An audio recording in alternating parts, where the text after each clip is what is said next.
Haleluya. Saudaraku, mari kita teruskan mengenai Laskar Kristus di akhir zaman. Laskar Kristus di akhir zaman. Sangat menggemarkan hati, saudaraku. Kita hidup pada akhir zaman ini. Sebab perkara-perkara besar pasti terjadi. Dan saudara dan saya ikut di dalamnya, saudaraku.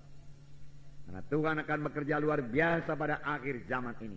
Ini memang sudah akhir zaman, saudaraku. Tanda-tanda yang dikatakan Tuhan dalam firman-Nya sudah genap, saudaraku. Seharusnya orang Kristen menyadari hal ini sungguh-sungguh. Bukan hanya orang Kristen, saudaraku. Orang dunia pun sudah tahu, saudaraku.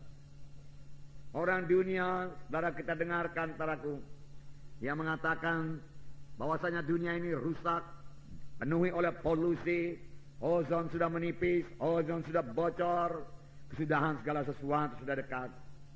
Mereka takut, saudaraku, binatang-binatang punah. Selamatkan orang hutan, dia katakan. Selamatkan ikan hiu. Macam-macam. Karena mereka tahu itu kan punah, akan habis.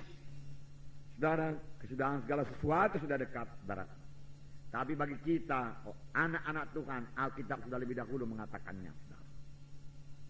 Buku Timotius mengatakan kejahatan akan bertambah-tambah, saudaraku.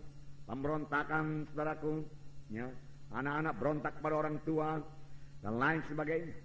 Dan Tuhan sendiri mengatakan dalam Lukas 17, saudaraku, ayat 26, saya membacakan. Lukas 17 ayat 26.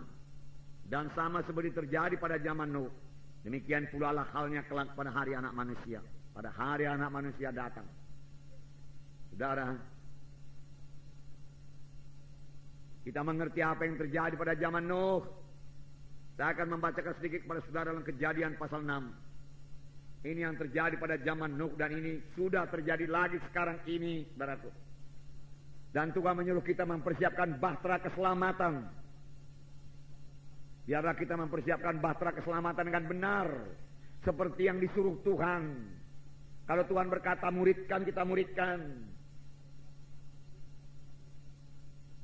Karena, saudaraku, Nuh berbuat persis seperti apa yang disuruhkan Tuhan kepadanya.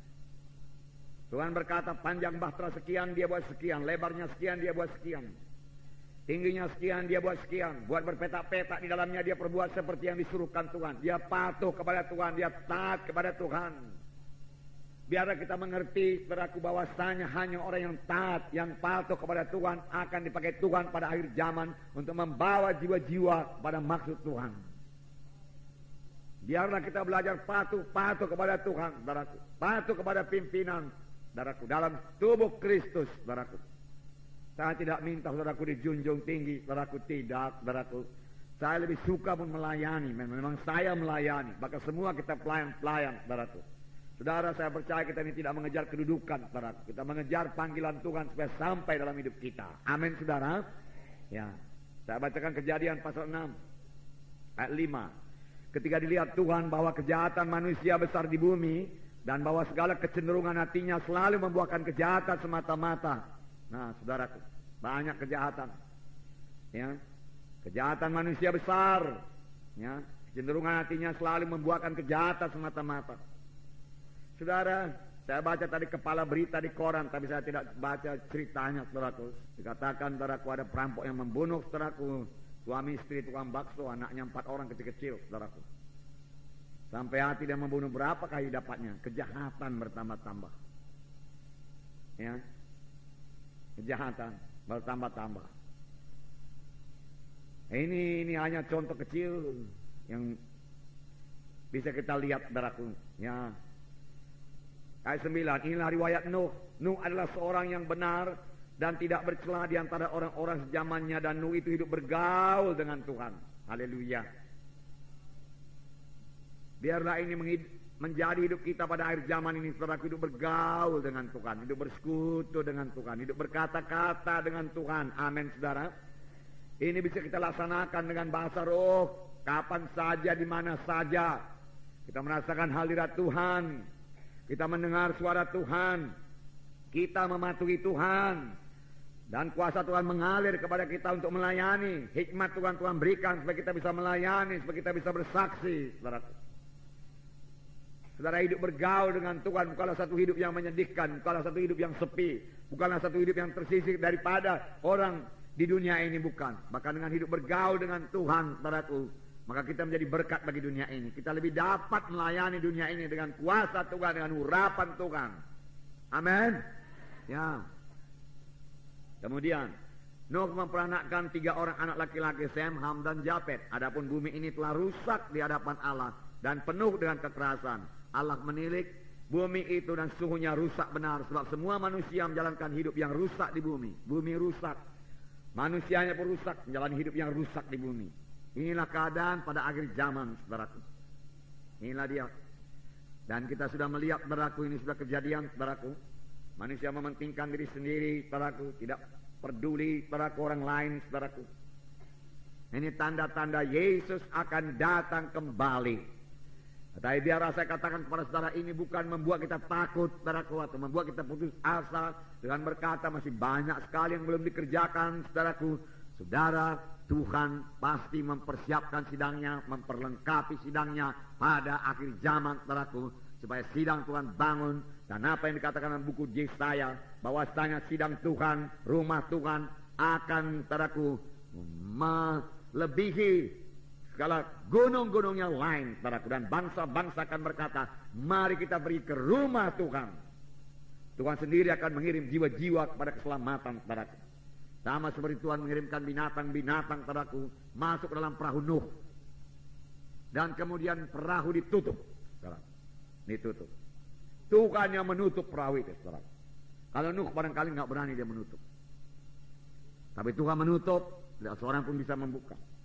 Saudara bisa membayangkan betapa pilunya, betapa sedihnya, jeritan orang-orang yang di luar perahu itu. Tetapi perahu tidak bisa dibuka lagi. Buka Nuh, Nuh buka perahu, aku pamanmu Nuh. Aku abangmu, abang kandungmu Nuh, buka. Aku bertobat sekarang Nuh. Matilah aku ini Nuh, mati. Betul yang kau bilang dulu Nuh, betul. Aku yang bodoh selama itu Nuh, aku gak mau kau ajak masuk dalam perahu. Sekarang bukalah Nuh, buka. Betapa ngerinya, betapa pilunya itu, saudara. Tapi pintu sudah tertutup. Saudara, pada waktu Yesus datang, saudara, keselamatan sudah tertutup, saudara. Itu akan jadi, saudara. Oleh sebab itu sekarang inilah waktunya, saudara, kita menyelamatkan sebanyak-banyaknya, saudaraku. Saudara-saudara kita, famili-famili kita, saudaraku. Selamat lahir baru menjadi anak-anak Tuhan. Itu juga sebabnya, saudaraku, dalam pemberkatan nikah, saudaraku, kita adakan altar call. Ya, puluhan, saudaraku, ratusan jiwa-jiwa sudah selamat dalam beberapa kali, 6 kali pemberkatan nikah ini, saudaraku. Berita pun berita keselamatan, saudara. Hanya sedikit berita, saudaraku, mengenai rumah tangga, saudara. Karena rata-rata yang diberkati juga sudah mengikuti pelajaran selama 6 bulan, saudara. Dan itu kesempatan. Dan banyak mereka selamat, saudara. Banyak yang nyata-nyata selamat. Orang-orang kampung, saudaraku, maju ke depan, lalu mereka berdamai di sini. Terus sukacita dia, saudara. Terus ketawa-ketawa dia, saudara. Dia nyata kebebasan daripada, menerima kebebasan dari dosa. Ya. Ya. Memang 1-2 saudaraku ada juga yang menentang. Ya. Tetapi saudaraku tidak mengganggu kebaktian, saudaraku tidak mempan segala usahanya itu, saudara. Semua dipimpin Tuhan dengan baiknya. Roh Kudus hadir tengah-tengah kebaktian, bawa mereka kepada keselamatan, saudara. Nah, jadi saudaraku, waktu akhir yang sedikit ini pakailah sebaik-baiknya. Amin, saudaraku. Ya, pakailah sebaik-baiknya. Genapkanlah perintah agung. Pergilah kamu, jadikan sekalian bangsa muridku, kabarkan Injilku, ajarilah mereka itu. Beritakan Injil, baptis, ajari, jadikan mereka itu murid. Ini pekerjaan kita semua.